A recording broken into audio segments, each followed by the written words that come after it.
to... Welcome back. I'm Linda and this is Ashley and we are Empowerment Nursing. Today we're going to talk about we know something you don't know. Nursing students graduate with a tremendous amount of nursing knowledge and content. This knowledge happens over a series of a couple of years to several years. And what can happen in that extensive period of study once you graduate is it can be several months going back to the content you learned several months or even 7 years ago.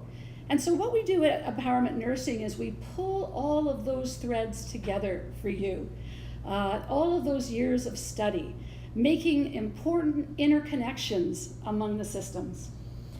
And what we also do as we make these interconnections among the systems where we're able to relate respiratory to endocrine to cardiac, to give you the full picture of the human body, is we also have a really great hold on how your registration exam uses that content and gets down to the critical knowing of that content to actually at times try and trick you into choosing the wrong answer. But we know how they do this, and today we're going to share those secrets with you. So the first thing we know that you might not know is that quite often the registration exam will give you normal findings in the stem of the question that sound very, very scary, life-threatening safety issues to see if you'll recognize them as a normal finding. The reason why this is so key for you to recognize is that you're programmed for this to be a safety exam. It's actually wrongfully said in quite a few forums that on your registration exam, especially on the NCLEX, you should assume the worst. That is incorrect. You should assume knowing critical content, right? Because if you assume the worst, you're not going to pick up on those questions that program you to freak out as a nurse when in fact something's completely normal. Let me demonstrate that. A common way this is done is with chest tubes. You can see in our study guide, we have the chest tube diagram. We go through all of the parts of the chest tube, which is fantastic. And of course you must know this and understand this.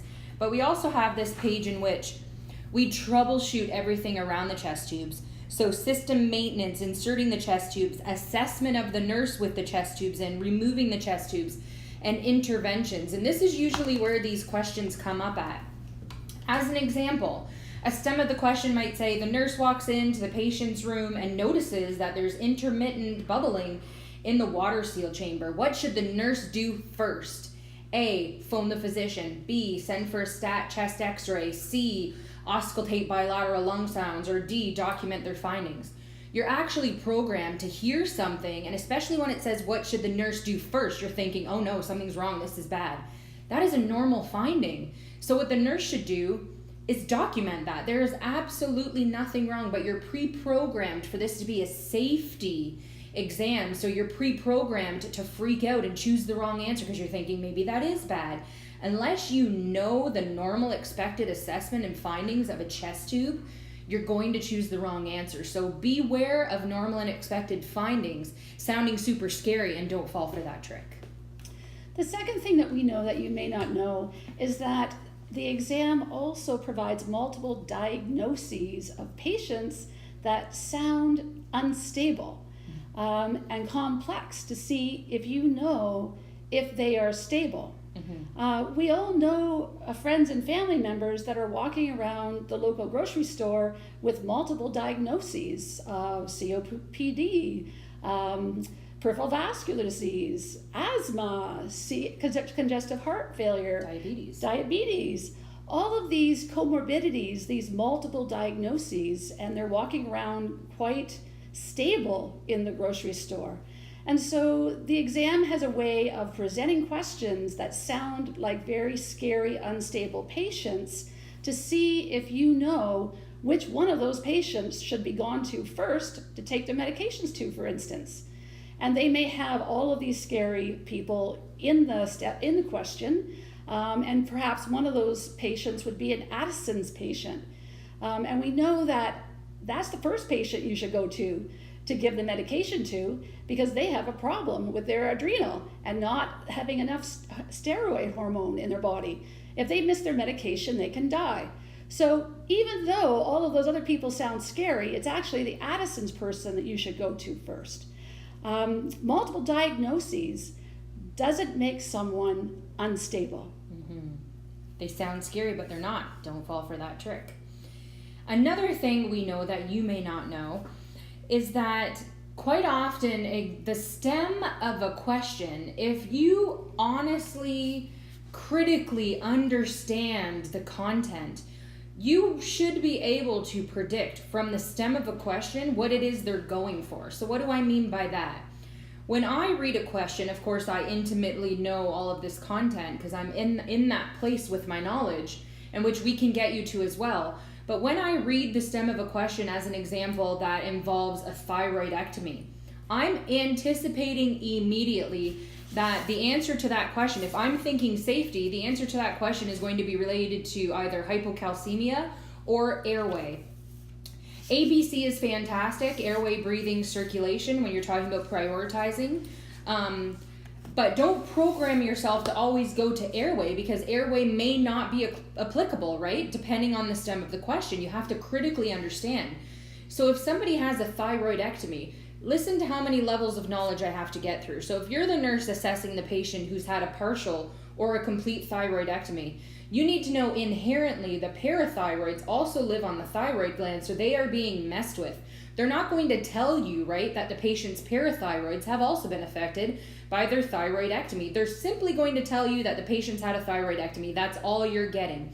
What should be a priority assessment of the nurse? That's all the information you're getting. You have to know, however, inherently, thyroidectomy equals parathyroid compromise, which equals low serum calcium, which equals, right, hypocalcemia, which equals seizure-like activity due to low serum levels of calcium. What is the best assessment for that? It's the Chauvet sign, tapping on the cheek and seeing that hyperactivity as a result of the hypocalcemia.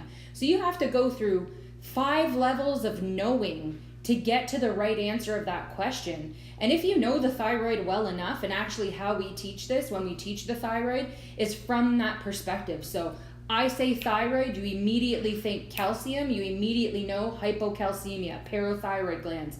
What is the nurse's number one assessment for that? It's the Chauvet sign, which is really hard to say and spell, by the way.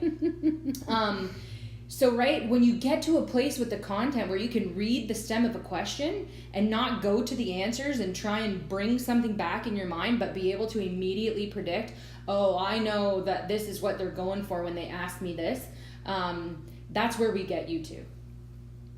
So we know how the exam attempts to manipulate questions for you to opt for the wrong answer. The good news is we know. We do know. We know. We know how the registration exam tries to manipulate these options. We know you're programmed for safety, so you're probably going to go for the biggest, scariest thing. You're going to kind of inherently want to freak out when you necessarily shouldn't necessarily do that. So that's really the knowing that empowerment nursing gets at, by making those interconnections among the body and by having that knowledge that we have of how this exam operates, how it works, how it's going to manipulate in these specific systems, in these specific questions, to program you for that. So we can prepare you. We can help you with that. Join us. Join us. And don't give up. And we'll see you next time.